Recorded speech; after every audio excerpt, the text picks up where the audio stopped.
Imagine you were born in a poor family, in a poor country. wuxuu ahaa ninkii ugu taajirsanaa dadka ka shaqeeya kala iibinta daroogada. waxaa lagu naanaysi jiray boqorka kooka iibinta. waxa uu ahaa manaxe awood kasta u adeegsada meelmarinta ganacsigiisa. waxa uu shirqoollo iyo qaraxyo ku dilay kumanaan qof oo isugu jira shacab iyo madax dowladeed oo ay ku jiraan xildhibaano, wasiiro, garsoorayaal, saraakiil ciidan iyo siyaasiyiinba. waxa uu waqti ahaa midka loogu cabsida badan yahay waqooyiga iyo koonfurta Ameerika. muddo 17 sano ah ayuuna ahaa hogaamiyaha guud ee kooxaha daroogada u dhoofiya dalka Maraykanka iyo kooda ugu taajirsan. waxaana la qiyaasayaa inuu ka sameeyay adduun gaadhaya $30 bilyan. waxaynu u jeednaa Pablo Escobar, aabihii daroogada ee Colombia. Assalaamu calaykum walaalaha channelka ku xidhan, soo dhawaada. waa mar kale iyo xog aan ka soo diyaarinay ninkii ugu taajirsanaa dalka. Pablo Escobar waxa uu sanadkii 1949 ku dhashay tuulada Janegro ee u dhow magaalada Medellin ee dalka Colombia. waxa uu ka dhashay qoys xoolo dhaqato ah. hooyadiis waxay ahayd macallimad iskuul. Pablo waxa uu ahaa arday maskax furan, aadna ugu dheerayn jiray ciyaaridda kubadda cagta. qoyska uu ka soo jeedayna sumcad ayay ku lahaayeen deegaanka ay ku nool yihiin. dhalinyaronimadiisii waxa uu qayb ka noqday howlo foodo ah oo dhalinyaronimada deegaanku kaga soo horjeedaan howlgalka booliska oo baacsanaya kooxo burcad ah deegaanka. marar badan ayaana saldhigga lagu xidhay isaga iyo dhalinyaro uu ku jiro. markii uu 16 sano jiray waxa uu isaga hadhay iskoolka isaga oo furtay dukaan yar oo uu ku iibiyo qalabka dayactirka baaskiilada. waxa uu aad u jeclaa inuu si fudud ku helo lacag aad u badan. talo waxa gashay ahriyadiisii inuusan ka helin dukaankan yar, wuxuuna bilaabay inuu kala gudbiyo alaabaha kontrabaanka ah isaga oo ka soo qaadaya dadka waddanka soona gelinaya gaarsiinaya macaamiishooda dalka Maraykanka. sigaarka waaweyn oo markaasi mamnuuc ka ahaa Colombia ayuu soo gelin jiray tuuladiisa. lacag badan ayuuna ka sameeyay, waxaana lagu tilmaamayaa inay tahay arrintii bilowga u ahayd jidkii dheeraa ee uu ku dhiirigeliyay ka ganacsiga daroogada. 1971 ayuu ka tegay tuuladiisa wuxuuna u wareegay magaalada Medellin isaga oo inadeerkii la socda. waxa ay shaqo ka heleen nin ka mid ah kuwa daroogada dhoofiya.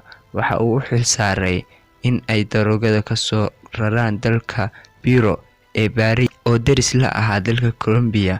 muddo markii uu ku jiray shaqadan ayaa waxaa galay damac inuu samaysto koox burcad ah isaga u gaar ah oo u suuqaysa ganacsigiisa ama maandooriyaha.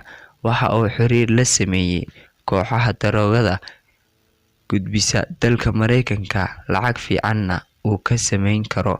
kadib waxa uu go'aansaday in uu iskiis u shaqaysto, bilaabana sidii uu daroogada ugu dhoofin lahaa dalka Maraykanka.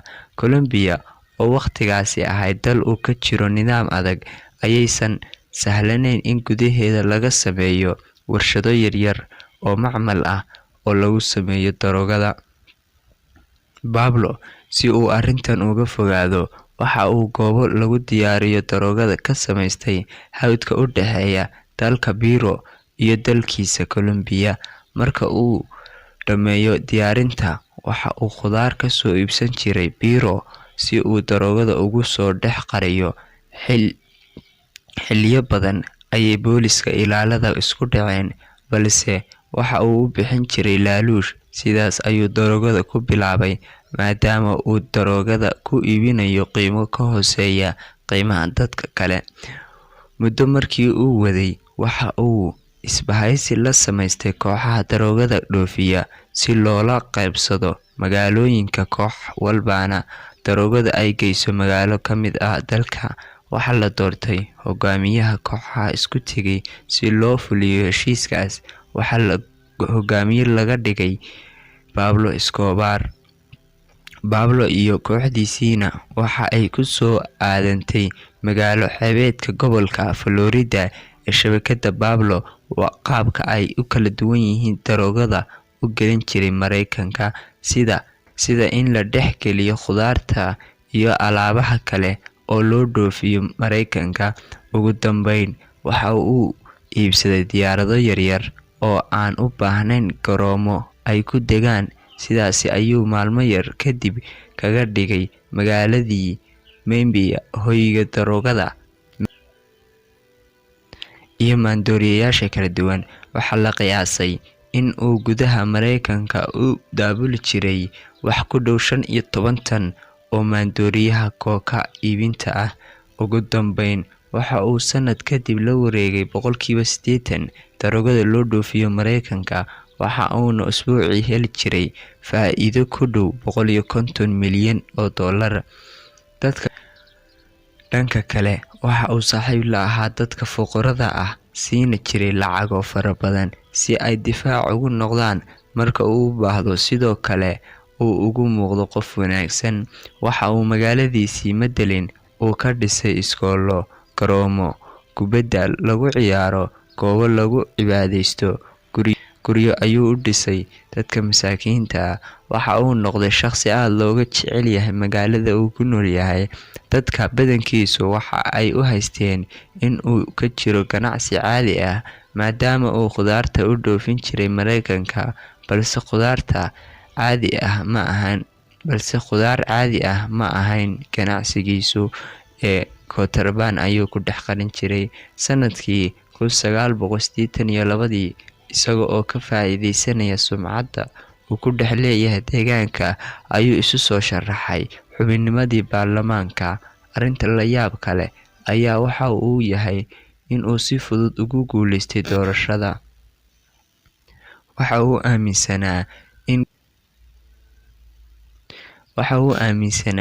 in gudaha dowladda uu ku difaacan karo shacbiyadiisa, uu ogaan karo sharciyada miisaanka saaran, sidoo kale uu abuuri karo saameyn siyaasi ah. Balse muddo yar kadib maxkamadda sare ee dalka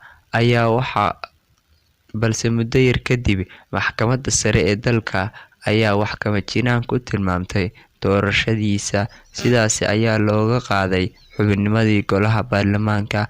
Halkaas ayay ka bilaabantay cadaawadnimo dheer oo u qaaday madaxda dowladda Colombia, booliska magaalada Medellin iyo Pablo Escobar. Xilliyo badan waxaa dhex maray isku dhacyo. Escobar waxa uu samaystay kooxo burcad ah oo aad u hubeysan, waxa uuna dhex dhigay xaafadaha isku raran ee ay adag tahay in boolisku howlgallo ka fuliyo.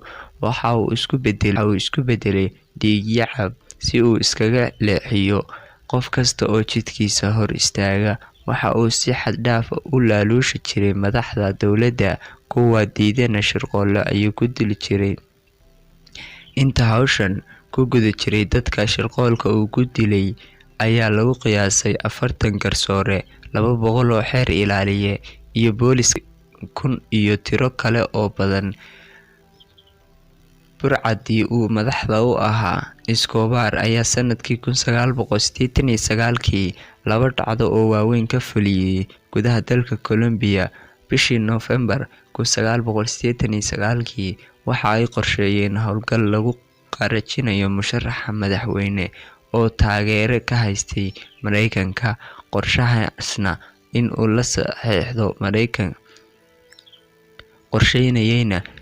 saxiixdo Maraykanka in uu madaxda kooxaha daroogada loo dhoofiyo Maraykanka, halkaas lagu maxkamadeeyo.